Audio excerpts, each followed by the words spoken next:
Welcome to the LDN Radio Show, brought to you by the LDN Research Trust. I'm your host, Linda Elseygood. I have an exciting lineup of guest speakers who are LDN experts in their field. We will be discussing low-dose naltrexone and its many uses in autoimmune diseases, cancers, etc. Thank you for joining us.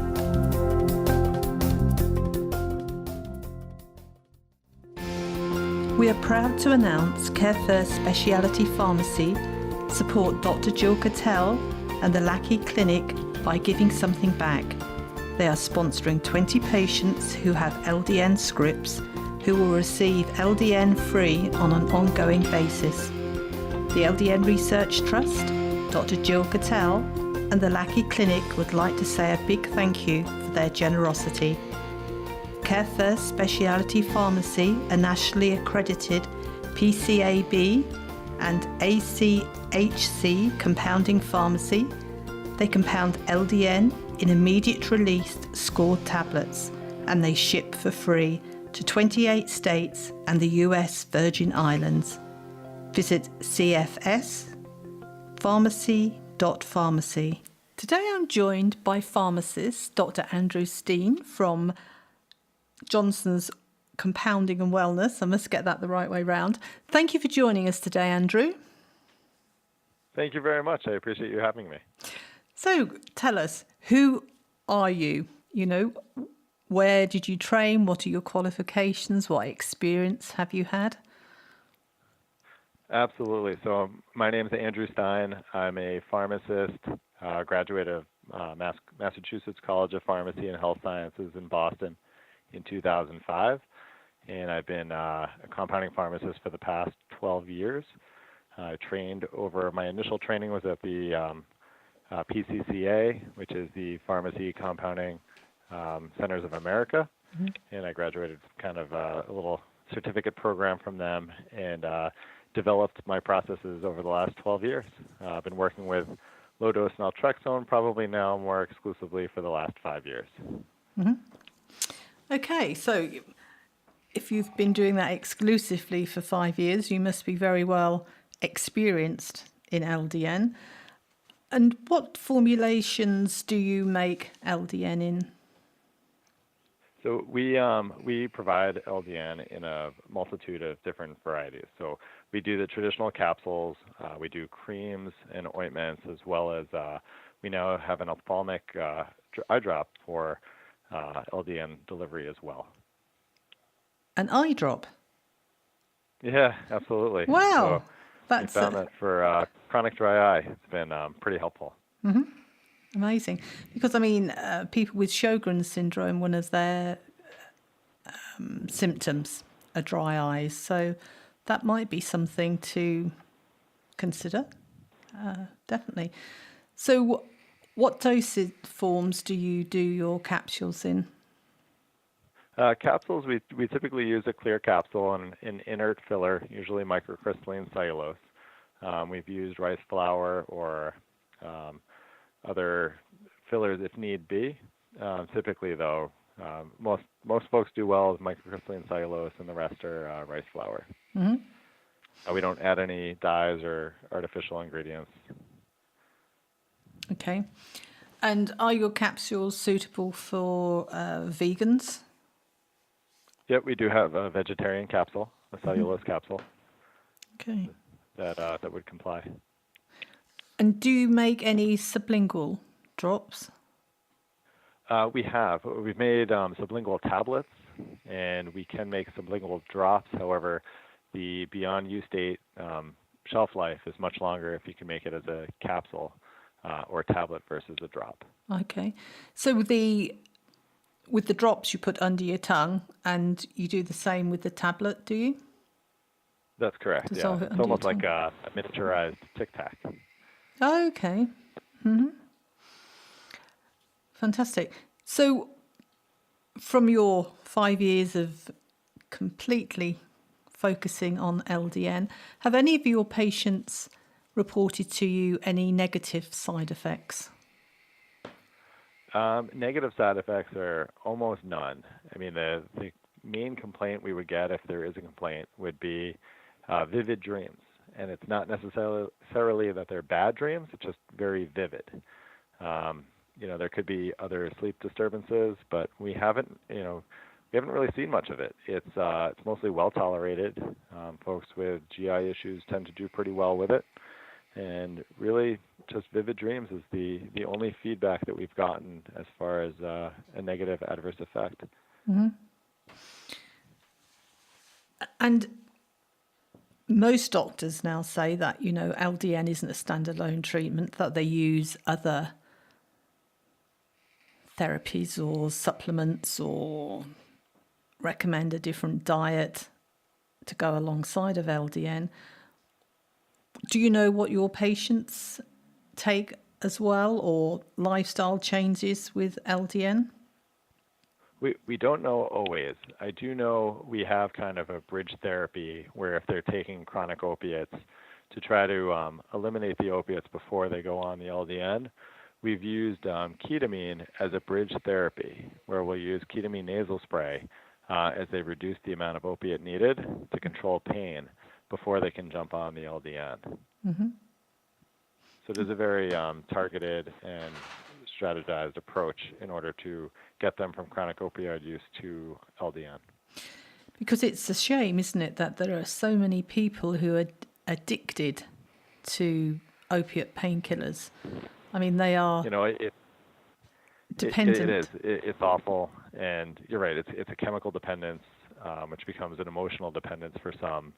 And, I'm not sure what you have there in your backyard, but I know in particular Massachusetts and the Northeast, as well as the U.S. as a whole, we have an opioid crisis. And, statistics are coming out every year, and it's not trending upward.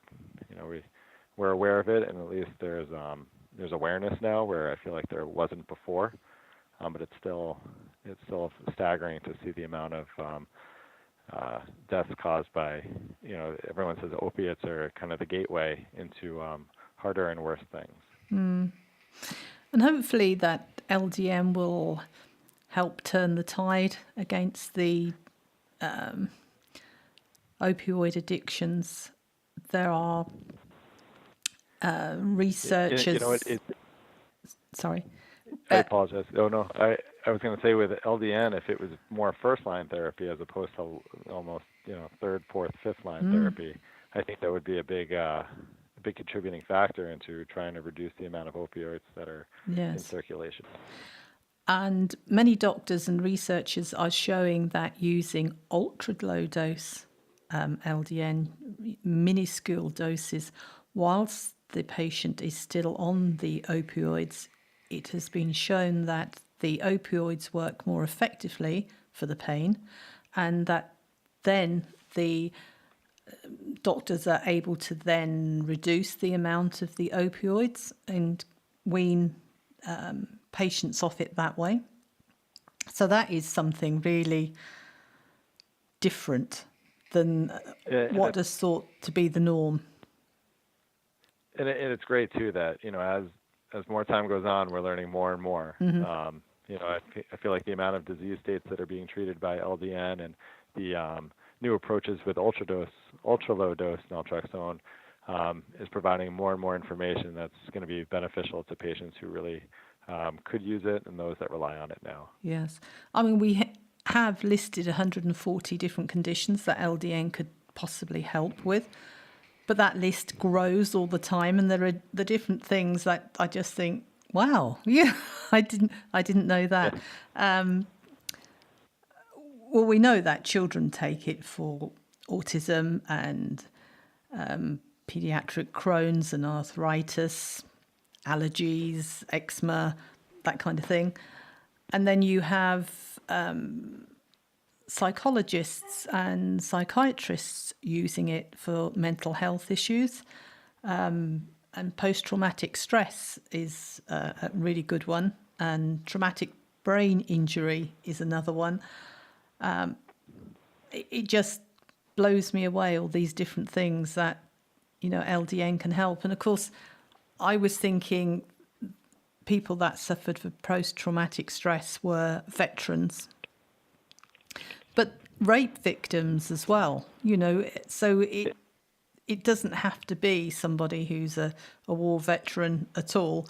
But even if they still suffer, there is LDN that they could look into, research, as well as all the pain conditions.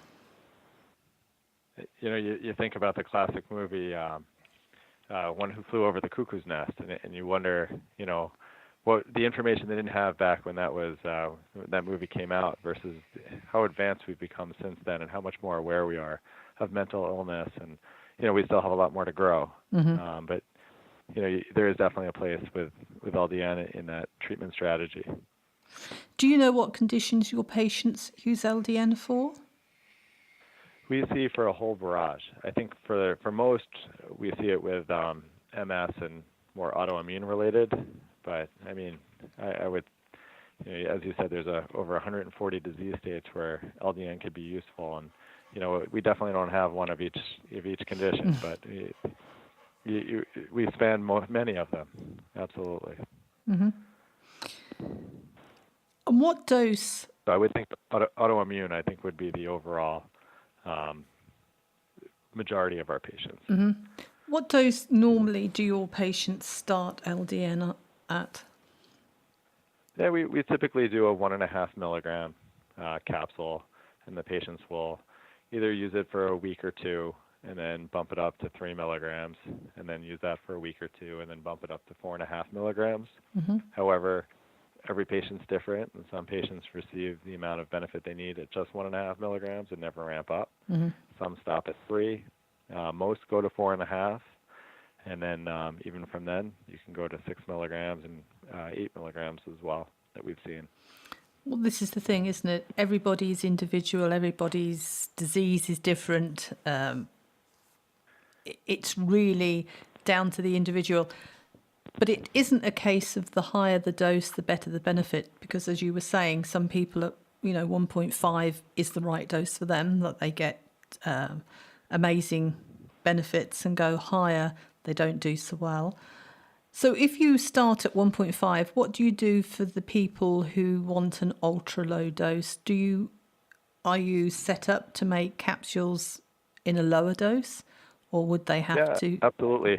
Oh, okay. Everything's made to order. So Mm-hmm. the nice thing is, especially with compounding medication, the drug is made to order, the filler is made to order, even the capsule. You can do a cellulose capsule versus a gelatin capsule. Mm-hmm.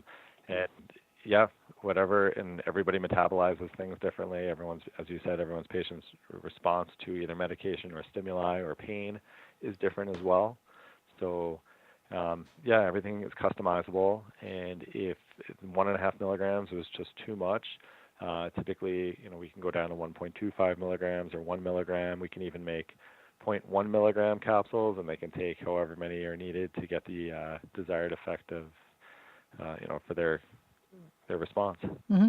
Now, if a patient came to see you and wanted to find out more information about LDN, let's say an MS patient, and asked you all the questions, what LDN is, how is it going to help, how long is it going to take, what would you normally say? So, it depends on their side effects of their condition and how advanced the MS might be. But ultimately, it's not a treatment where you take one capsule and you're going to start to feel the effects right away. It is something that you would dose consistently over a matter of time, and I would say within usually about a month you'll have a good gauge on how you're doing. And I would say you'd have to give at least 3 months of solid, consistent therapy in order to really make a true assessment of how the patient's doing. Mm-hmm. So I just want to say there that we did a survey, and from the doctors that I've interviewed, most will say 4 months, that people notice something by 4 months. And the survey showed that with a progressive disease, which MS is, that people could stabilise, didn't have any symptom relief at all, but they didn't progress any further. And then suddenly, in between 15 and 18 months, the symptoms started to reduce. So that is really amazing why it should take so long for some people. And those people might say, but it hadn't worked for me before that. But if it's halted the progression and you hadn't got any worse, that's still working, isn't it? You know, it's not... It's incredible. And you know, it goes back to everybody's different and everyone's assessment is different.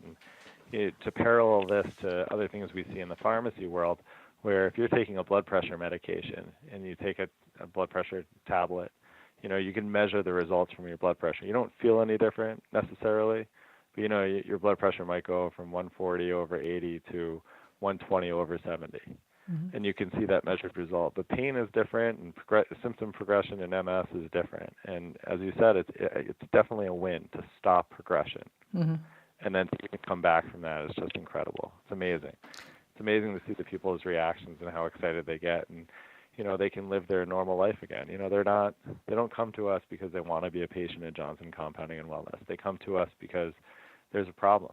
Mm. And, you know, chances are they've gone other places first and haven't had the relief or response that they were hoping for. And so, you know, the goal is to live your normal life as healthy and well as you possibly can. And when you're thrown a curveball with an autoimmune condition or some other disease state, it's really powerful to see patients be able to bounce back like this.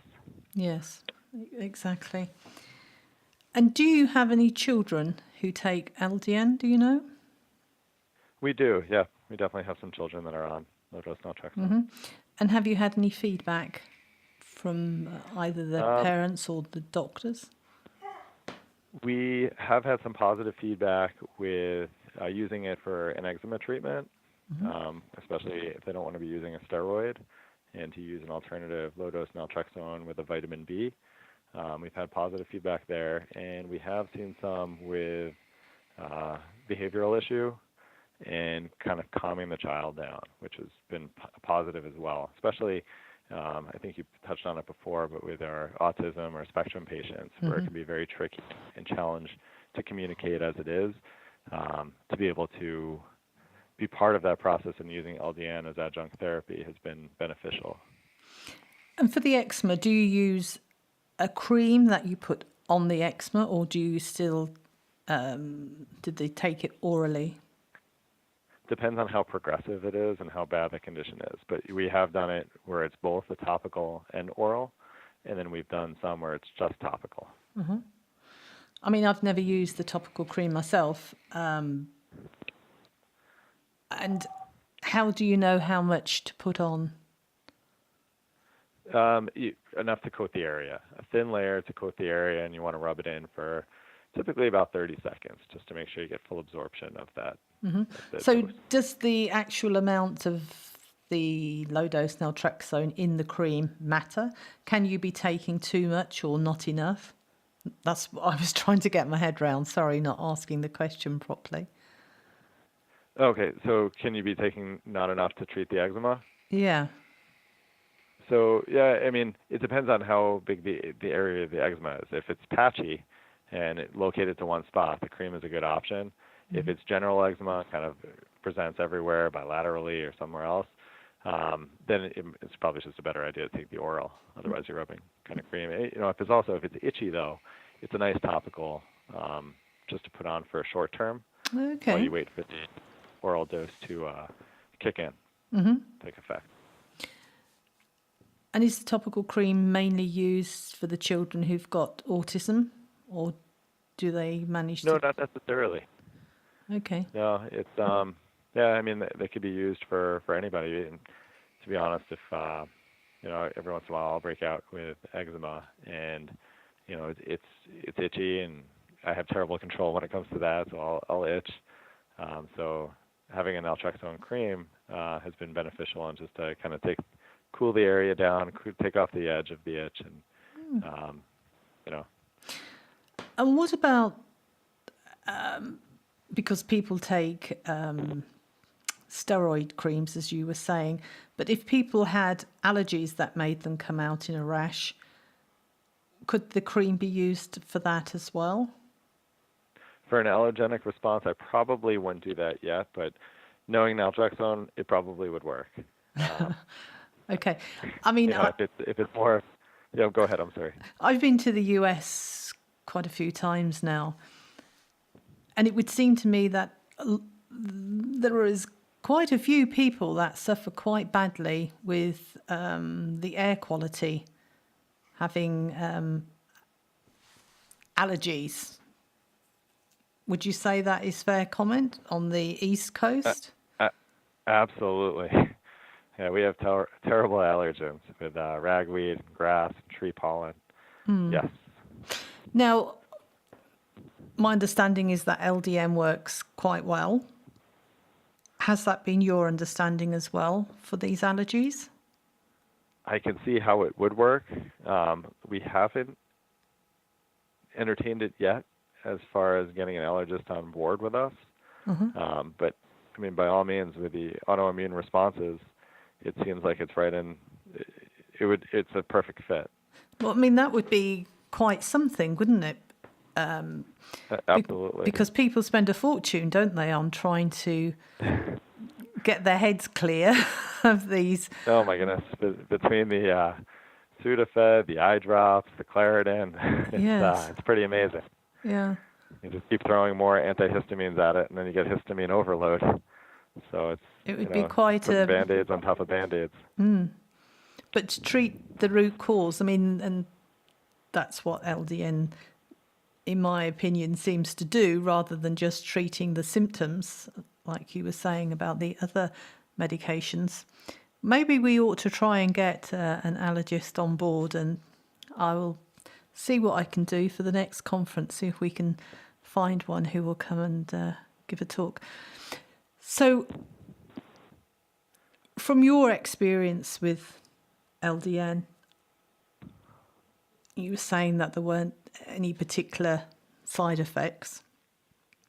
Would you say there's any condition that LDN works better for?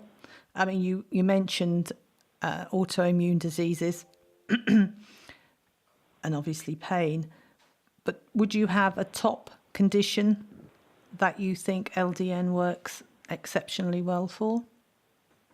Well, I think for my experiences, I'd have to say the MS has been our number one kind of process. And we see the most amount of folks who have either MS or some, chronic regional pain syndrome, that kind of disease state. And that's where we've seen the most patients succeed on LDN. So sorry. I'm sorry. Okay. For an MS patient, do you recommend a diet and lifestyle change and maybe vitamin D, amongst other things?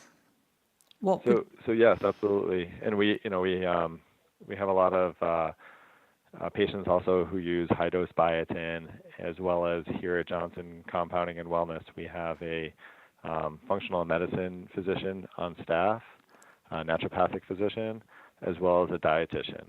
Okay. So LDN is part of the puzzle, but as you said, with the root cause analysis, there's a whole lot of other things going on. So, it is about treating the whole person and not just the symptom. Mm-hmm. And what kind of diet would you recommend to somebody with MS? That's usually where I. It's not in your remit, is it? The dietitian. I know my limitations. Well, I've got MS too, you see, so I thought I was going to learn something from you there. I'll be happy to have our dietitian speak with you. It would be my pleasure if she could help you out. Oh, okay.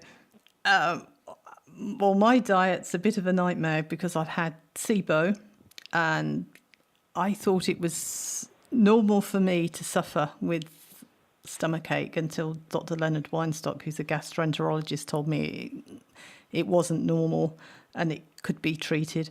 But long story short, I had a food allergy test and I can't have eggs, I can't have yeast, I can't have gluten or dairy, I can't have mushrooms, I can't have dried fruit, and the list goes on. Certain nuts I can't have, certain fish I can't have, I can't have vinegar. Yeah. And it's like, wow, I can eat walnuts. I can have that would salad. be the diet I would recommend for you.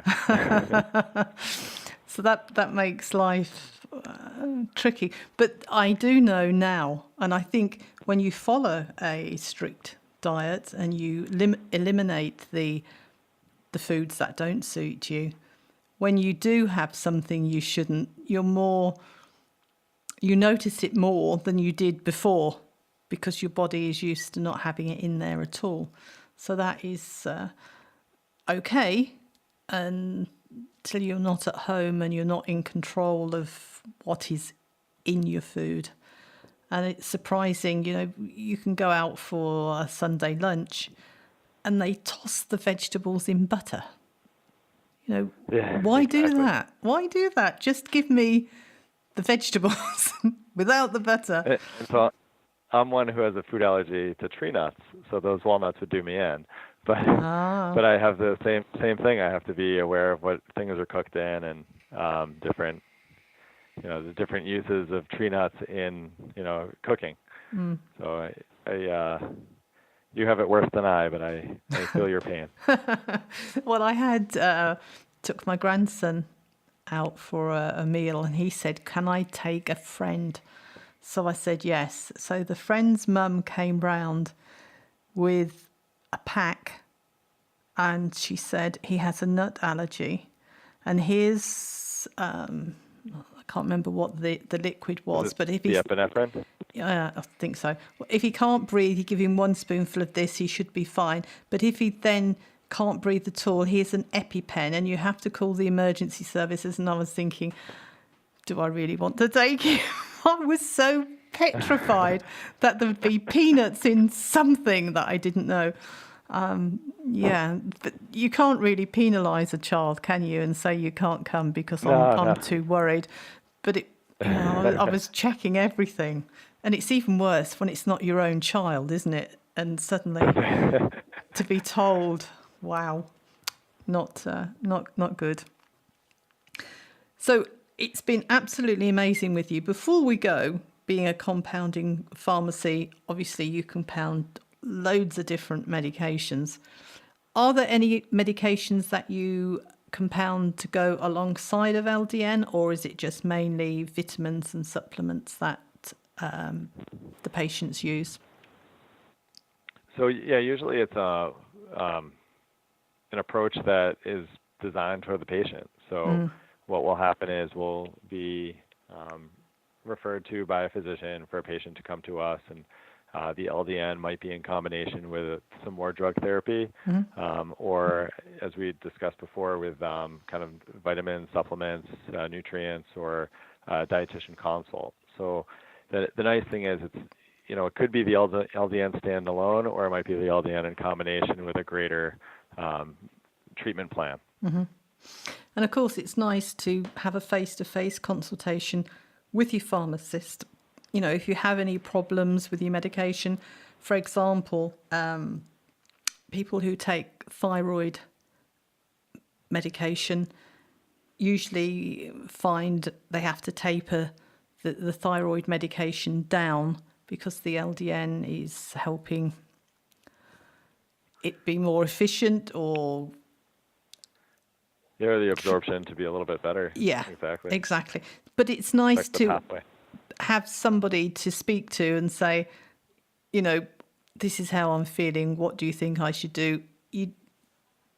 To have an expert at hand has to be great, doesn't it? Absolutely. And on staff, we have 12 pharmacists of all who have good experience with LDN. So it is really nice to know that if you do, if you're one of our patients and you have questions, or if you're a prospective patient and have questions, by all means, they can definitely call in and have a consultation with one of our pharmacists, even if it can't be face-to-face. Wonderful. And how do your patients connect with you? What's your details? So they can either give us a call at our phone at 781-893-3870, or they're welcome to email me at Andy, A-N-D-Y, at naturalcompounder.com. Wonderful, and thank you so much for being our guest today. It was a real pleasure. I appreciate the opportunity. Thank you. We are proud to announce Care First Specialty Pharmacy support Dr. Jill Cattell and the Lackey Clinic by giving something back. They are sponsoring 20 patients who have LDN scripts who will receive LDN free on an ongoing basis. The LDN Research Trust, Dr. Jill Cattell, and the Lackey Clinic would like to say a big thank you for their generosity. Care First Specialty Pharmacy, a nationally accredited PCAB and ACHC compounding pharmacy. They compound LDN in immediate release scored tablets, and they ship for free to 28 states and the US Virgin Islands. Visit cfspharmacy.pharmacy. Any questions or comments you may have, please email me, Linda, Linda, at ldnrt.org. I look forward to hearing from you. Thank you for joining us today. We really appreciated your company. Until next time, stay safe and keep well.